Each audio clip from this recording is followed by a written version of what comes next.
Hello, welcome to the third edition of the immigration series in the Employment Law podcast. Today, I'm very pleased to be joined by Nita Upadhye, who is the managing partner of NNU Immigration. I'm Alex Finch, and I'm joined by my colleague, Rebecca Tester, who is a partner with me at Constantine Law. Nita is with NNU Immigration, as I said, an immigration law firm with offices in the US and the UK and specializing in supporting companies, entrepreneurs and investors through US visa and nationality applications. Nita, welcome to the podcast. We're really pleased and excited to have you. Thank you so much, Alex and Welcome. Rebecca. Great to be here. Nita, could you tell us first, before we thought it would be interesting today to do a bit of a comparison of the UK and US immigration systems, since we have both perspectives on the podcast today. But before we get into that, could you tell us a bit about yourself? What's your background? Where did you qualify? What attracted you to immigration law, and what's been the story of your career? Yeah, sure. Again, thank you so much for inviting me here, and I'm so happy to be here and happy to share my background. So I was born in Canada. My parents are from India, and my father was an engineer and my mother was a mathematician. Really both valued education and opportunity. And my father saw potential in Canada and decided to explore it. And really within a week of arriving, he had a job lined up, and then he brought the family over, and that marked the beginning of our immigrant journey. And soon after, new opportunities arose in the US. And so my father followed those opportunities and he continued to advance. And my mother then became an IT programmer and began her own career in the private sector. And then, really, I'd say inspired by my parents' drive, I really pushed myself. My own path started out in economics at university. And then after graduating, I became a Peace Corps volunteer, spent 3 years in Namibia teaching in a local school. And that experience really shaped my perspective on service, community, global opportunity. And then returning home, I went to law school and really became an immigration lawyer drawn to the field that really defined my family's journey. And so I started my career in both Arizona and California, and I gained excellent experience at several firms, two different firms, before receiving an offer to move to London. And what I thought would be a few-year stint became a long-term adventure, really. And the work in the city were so compelling that I stayed building my career here and continuing to explore the opportunities that drew my family across continents. And it's been so exciting working with the best and the brightest in the world. Thank you so much, Nita. That's really, really interesting. So as Alex said in the beginning, I think we thought it'd be quite interesting to look at US, UK, the similarities and potentially some of the differences between our systems. So, both of our practices have kind of a strong focus in business immigration, assisting companies, entrepreneurial individuals, skilled workers, investors and the like to move to our respective jurisdictions legally. But I think it's fair to say that both countries, there's a political pressure surrounding immigration that's really much triggered by unlawful migration and really perhaps a feeling amongst the broad public that our borders aren't as secure as they could be. And that's really translating into measures that are creating real challenges for those companies or those individuals that actually want to come to the UK legally, and for the companies specifically wanting to sponsor skilled workers. Would you agree with that statement? Is that the same in the US? I mean, yes, I'd say that's definitely a fair characterization of the US system right now. Yeah. And I mean, the current climate is definitely shaped by political and public concerns over unlawful immigration and border enforcement. Mm-hmm. And it certainly has spillover effects to lawful skills-based immigration. Mm-hmm. And I mean, the business immigration component of US immigration has always been structurally separate from, say, border and asylum policy, but politically they're really sort of conflated. You look at EWI, which is entry without inspection, coupled with the past perception that enforcement mechanisms are overwhelmed and ineffective. And that's driven really very much a control first narrative. And that narrative is translated into more restrictive posture across the system as a whole, really, including for employers seeking to sponsor highly skilled workers, investors, executives who are plainly aligned, really, with US economic interests. And so we're seeing that, for example, in the H-1B program, as well as for the travel bans and pauses for nationals of a number of countries, mainly in Africa, Caribbean, and some in Asia. And it's not defined by skills, but defined purely by nationality. I mean, there are a number of caps and per country limits already and lengthy backlogs, which means that legal migration channels for skilled workers, it's already highly rationed. But sensible immigration reform is now really taken over by the ICE debate. So, it's fair to say that business immigration is being indirectly constrained by a political environment dominated by unlawful migration concerns and public confidence in Yeah. illegal immigration. And so really, I think that employment-sponsored migration is sort of collateral damage in this whole broader debate. But I think you certainly know more about the UK system, but it seems that both countries are grappling with how to maintain being globally competitive, legally compliant immigration system while responding to all the pressures around us about unskilled immigration. I mean, just in terms of border protection, I mean, you're looking at a stretch of 3,145 kilometers across Gosh. the Mexican US border. So if you just look at Mm. the sheer magnitude of, if you look at illegal immigration, how do you protect those borders? It's quite a mammoth feat. And I mean, there are, I believe, 48, not 50 legal migration points, entry points across the Mexican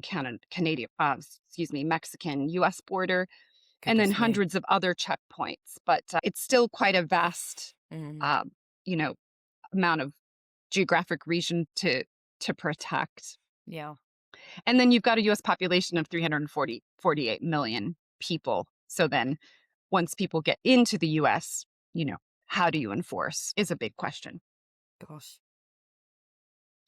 Yeah, definitely. I mean, it reminds me of something that I was thinking about when I heard you speak last year, Nita, at a conference, and it put me in mind of a immigration scandal that happened in the UK a few years ago. And it came about, it seemed to me that the US and the UK are in very different stages, but I'd be interested in your view on this. But it seems like the UK has already moved quite some years ago to a system of third-party immigration control. So the idea there was that even though actually, as you say, the UK has natural borders, barriers to entry that the US doesn't have, the Home Office already took the view in the UK many years ago, what was sort of 2008, 2006 onwards, that actually uh, private companies and in-country entities would take the burden of immigration control. So you'd have that started primarily, and the main mechanism is right to work checks. So there's been rolled out Hmm. primarily since under the Asylum and Nationality Act 2006, brought into force in 2008. The Code Hmm. of Practice for Employers brought in Mm. civil penalties regime, under which employers could be fined then up to £20,000 per illegal worker from employing people without leave. Now that's 60,000, recently tripled. And then from 2014, in the 2014 Act, it brought into force from 2015 onwards, there was right to rent checks, banking facility checks, driving license checks, and use of the NHS all came in.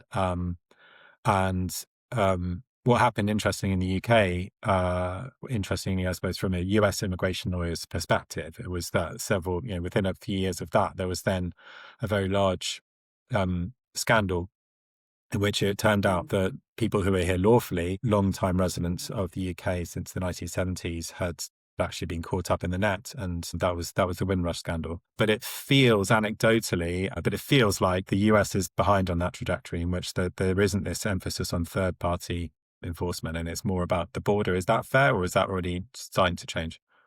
Yeah. Okay. So yeah, very, very interesting to hear that background about the UK. I mean, I'll start out by saying that the US has, just if you're looking at business immigration and employer verification, the US has required employer verification of work authorization since 1986.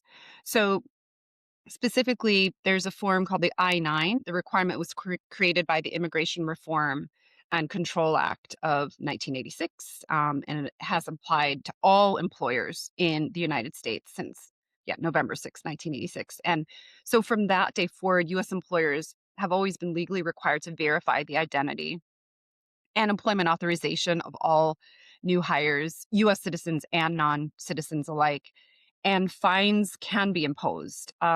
So they have a fines can range from a few $100s. So if there's sort of a paperwork or technical violation, missing forms, late compliance, to thousands of dollars per person, sometimes up to $20,000 per person. But that's if an employer knowingly hires someone who's not authorized, and there can be even higher fines and penalties if there's a pattern or practice of a violation. And that could even trigger criminal liability and even disbarment from government contracts. So there are fines and penalties in place. They have been in place for about 40 years. Now, in terms of other aspects of enforcement of immigration, you talked about kind of internal enforcement. There is a distinction between state and federal immigration checks. Generally speaking, U.S. immigration law is federal law, and primary authority to enforce it rests with federal agencies such as DHS, Department of Homeland Security, ICE, we all know what that acronym stands for, CBP, Customs and Border Protection. And state and local authorities generally do not have standalone power to enforce immigration law. I mean, that's being certainly tested. Right now, there's a big stress test going on with the whole U.S. immigration system right now. But so with states, they can't detain someone solely to investigate immigration status. So if someone's driving across the country, they're stopped for speeding, for example, they can't be detained. And if that person happens to be undocumented, they can't detain them solely to investigate immigration status. They can't make civil immigration arrests either, for example, for being out of status, unless they're acting under specific federal authority.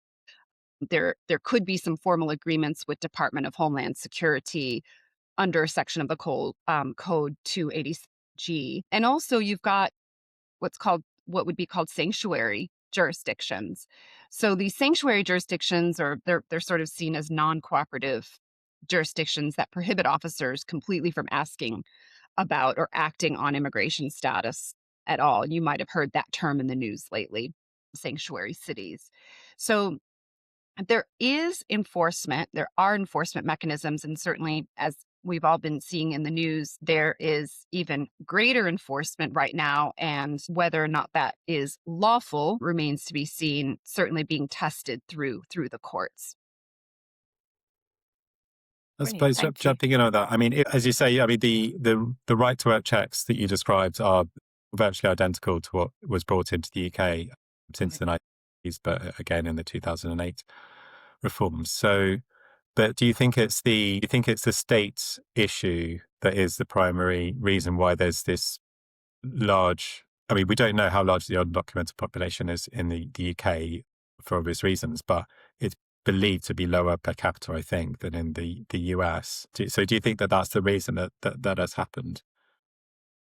So I think the last statistics I saw was something about 10 million undocumented workers in the US. So yes, there's quite a big population. Yeah. And they could still be paying taxes and working. And they could even have US citizen children because of birthright citizenship, but they may not have authorization themselves. So yes, I think the fact that there's just such a huge population in the US it's very hard to monitor, and states don't have any real level of control over monitoring the immigration status of individuals. Companies do, and companies have the obligation to check immigration status, but then there's still a large number of folks who may fall out of that right to work check.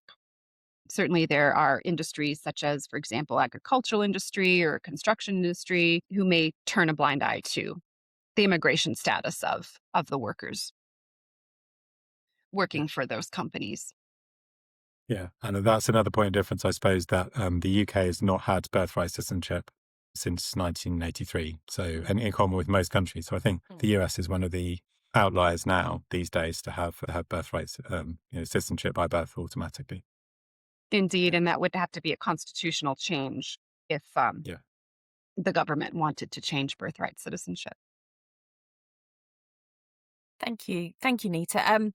I guess moving the subject on slightly, topic that we've covered in our last podcast were the new proposals around settlement from a UK perspective. So here in the UK, the earned settlement proposals, if carried through, would change the standard qualifying period for permanent settlement from the current 5 years up to 10 years as a default period, with various discounts or indeed additions to that qualifying period, depending on an individual's circumstances. And really, the emphasis is shifting from purely number of years to, what is your actual contribution to the UK? So, for example, those on the very highest earnings of £125,140 precisely or above for at least 3 years before applying for settlement could have that period reduced from 10 years down to 3 years to qualify for settlement. And then obviously on the other end of the spectrum, for those who don't earn as much as that or are in roles that are below degree level, could be looking at a settlement period after 15 years in the UK. So huge changes for us. So I guess the question for you is how does looking at those proposals, how does that compare to getting settlement or green card status in the US? Yeah, that's so interesting to hear how that's evolving in the UK. I think it's a lot more rigid, a lot more difficult, I think, in the UK to get green card status or permanent resident status than in the US. So I'll see if I can cover it in this brief time. So there's basically Sure. family-based green cards, employment-based green cards, and then humanitarian path to permanent resident status. So I'll just briefly touch upon the family-based. For the family-based sponsorship, it's under Section 201 of the Immigration and Nationality Act. The cap is 226,000 family-sponsored visas that can be granted. Now, for employment-based, it's 140,000. Okay. And then under Section 202, there's per country limit. So it actually can be very difficult to calculate that. And it's set at 7% of the total annual family-sponsored and employment-sponsored preferences are per country. And then the dependent area limit is set at 2%. Don't know if that made any sense there. But Perfect. there is the cap on the number of visas granted under family-based and employment-based. But because of the cap, there can be a long backlog, and it depends on the family relationships. I'll talk a little bit more about employment-based, but just to briefly touch upon the family-based, you can be sponsored under the family-based program if you are an unmarried son or daughter of a U.S. citizen, a parent of a U.S. citizen. You can be sponsored if you're a spouse or a child of a permanent resident or a brother and sister of an adult U.S. citizen. Those are generally the categories.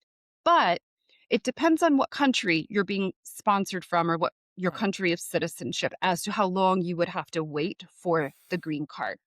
Okay. So the main backlogged countries are China, mainland China, India, Mexico, and the Philippines. So let's take, for example, someone who is the spouse of a permanent resident. So you've got a green card holder in the US. They would like to bring their sponsor a spouse to come to the US. If they are let me just see here. If they're from Mexico, actually the backlog isn't as bad. The report comes out every month. They would have to wait if they're from Mexico, would have to wait for 3 years right now, just to be able to apply for a green card. But the biggest backlog, let me tell you, would be a unmarried son or daughter of a permanent resident. And that is someone from Mexico may have to wait for, let's see, 10, 15, like 16, 17 years. Some of the waits are, almost 20 years in the family Goodness me. preference category.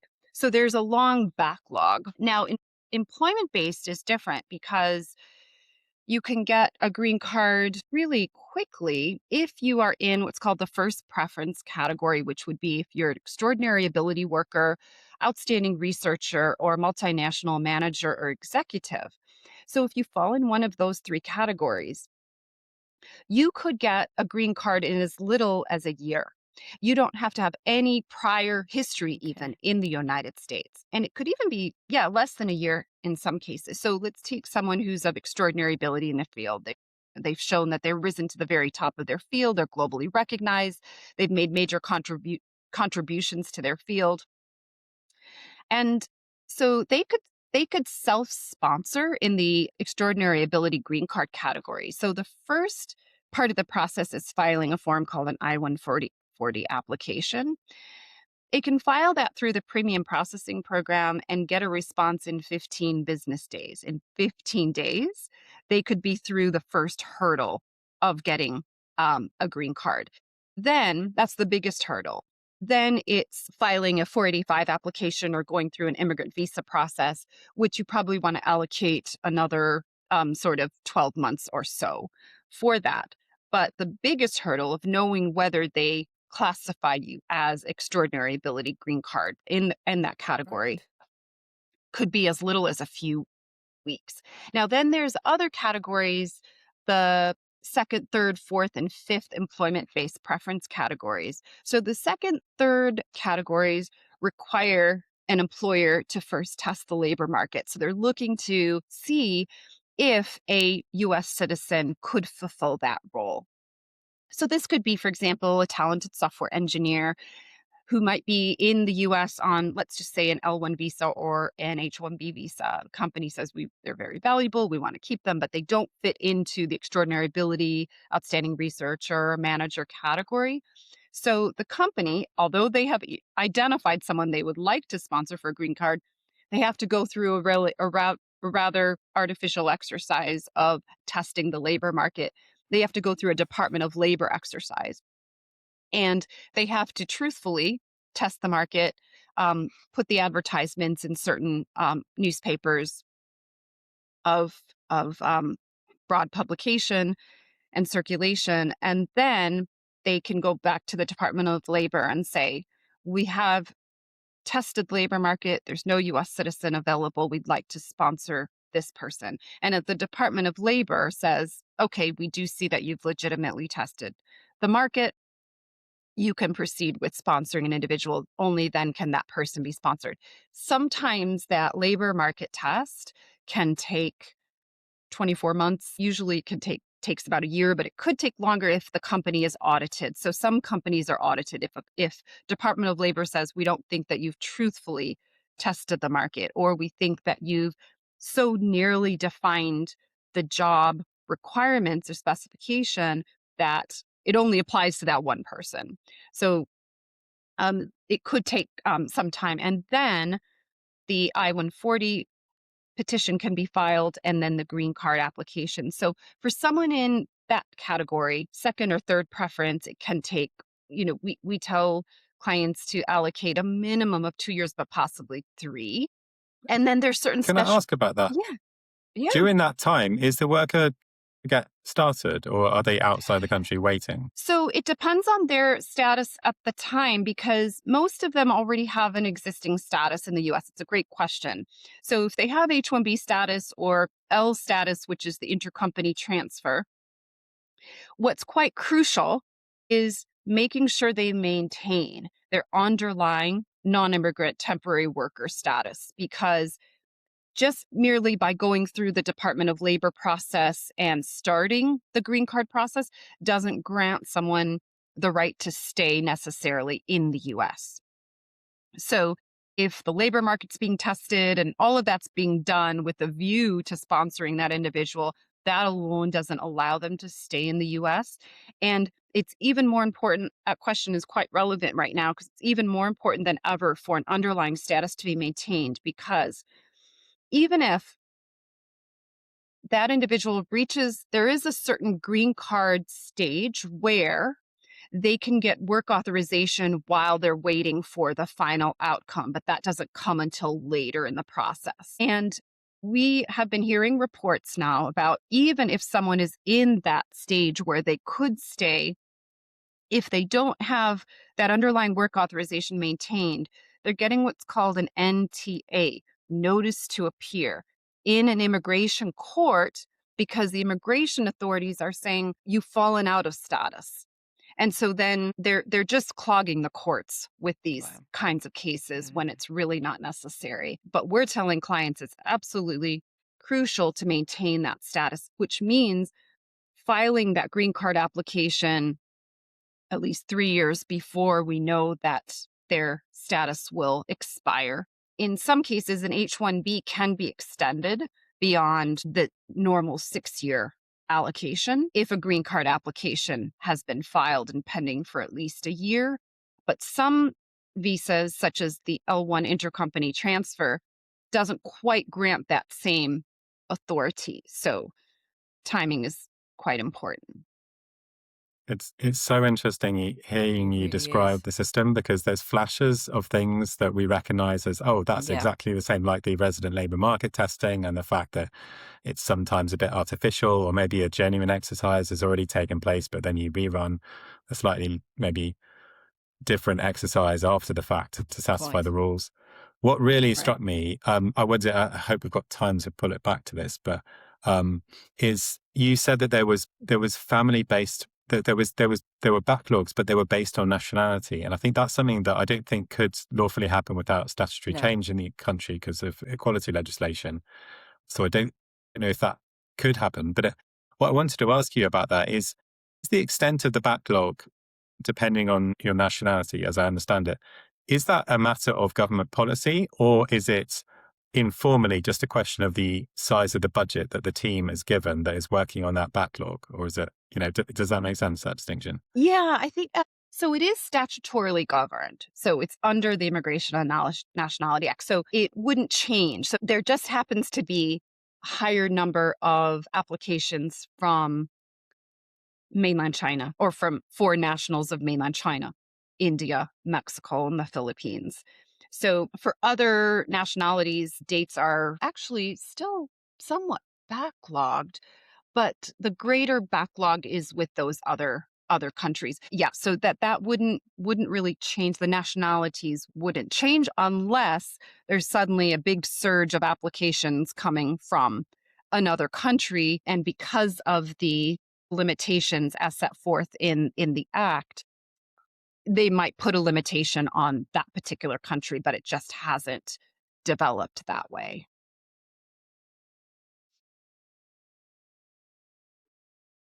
Thanks so much. Great. Mhm.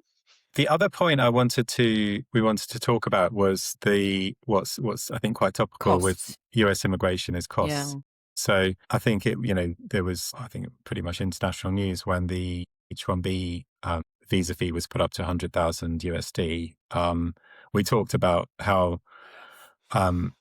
before that point, I think the UK had the highest immigration visa costs anywhere in the world, but that's trumped by the 100,000 Quite. now. So could you tell us how that works? Does it apply to everyone? What are the parameters of that fee? Yeah, so we're still learning about how that fee actually is operating in real life, but what we know right now with the H-1B fee, if you're asking about that in particular, would be that the $100,000 fee, as far as we understand it right now, only applies to brand new H-1B applications and for someone who's applying for their H-1B visa from outside of the US. So let's just say British national is being sponsored for an H-1B. I'll talk about the registration program in a second, but they go through the process, they get an H-1B petition approved. It would be for a starting date of October. And then they go to the embassy. The fee, I believe, has to be paid even before that person goes to the embassy by the employer. it also cannot be passed on to an employee. So there's going to be some enforcement there, because otherwise that would impact the prevailing wage if they're making an employee pay for that. And so the other fees, so for an H-1B, the initial application fee on top of the $100,000 is, and also the $100,000 is purely, we don't know exactly where that's going to go, but yeah, presumably it's going to further enforcement. But there's $1,385 fee is the base fee, but for small employers, it's $695, and that's for companies that have under 25 employees. Then on top of that, you've got an asylum program fee, which is either $600 or $300. And again, these are as of now, because I think fees are changing soon. Then you've got a fraud prevention and detection fee of $500. Then you've got a fee for companies that have over a certain number of employees, and half of those employees are H-1B or L-1 holders. I think that number is over 25 employees, and half of them are H-1B or L-1, and that's $4,500 fee. Then you've got a premium processing fee, which grants you a decision within 15 business days of $2,805. So there's all these little fees, and it can be even just from a practitioner standpoint, it can be a minefield. You're holding your breath to make sure you've provided the right fee and to make sure it's not kicked back just on procedural grounds. So yeah, so this $100,000 fee for the H-1B program doesn't apply to someone who is already in the U.S. in another status and changing to H-1B. So if you've got an employer who has identified an employee they'd like to recruit into an H-1B visa, they would not have to pay the $100,000 fee. Also, there was a big question about whether students, for example, a PhD graduate, would be subject to, whether a company would be subject to a fee if they hired someone like that.